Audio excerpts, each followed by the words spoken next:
இந்திய பொருட்கள் மீதான அமெரிக்காவின் இறக்குமதி வரி 18% குறைக்கப்பட்டுள்ளதாக அமெரிக்க அதிபர் டொனால்ட் ட்ரம்ப் அறிவித்துள்ளார்.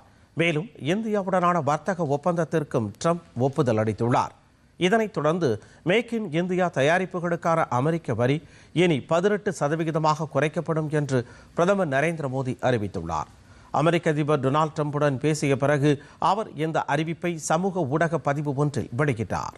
தனது அன்பான நண்பர் அதிபர் ட்ரம்புடன் பேசியது மகிழ்ச்சி அளிப்பதாக குறிப்பிட்ட பிரதமர், உலகின் 2 பெரிய பொருளாதாரங்களும் மிகப்பெரிய ஜனநாயக நாடுகளும் இணைந்து செயல்படும் பொழுது அது மக்களுக்கு பயனளிப்பதுடன் பரஸ்பர நன்மை பயக்கும் ஒத்துழைப்பிற்கான மகத்தான வாய்ப்புகளையும் உருவாக்கும் என்று தெரிவித்தார்.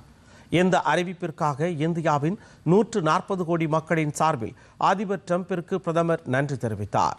உலக அமைதி, ஸ்திரத்தன்மை மற்றும் செழிப்புக்கு அதிபர் ட்ரம்பின் தலைமைத்துவம் மிகவும் முக்கியமானது என்றும் பிரதமர் மோடி மேலும் கூறினார். அமைதிக்கான அவரது முயற்சிகளுக்கு இந்தியா முழு ஆதரவளிப்பதாகவும் அவர் தெரிவித்தார். இருதரப்பு உறவை மேலும் உயரங்களுக்கு கொண்டு செல்ல அதிபர் ட்ரம்புடன் நெருக்கமாக பணியாற்ற ஆவலுடன் எதிர்பார்ப்பதாகவும் அவர் கூறினார்.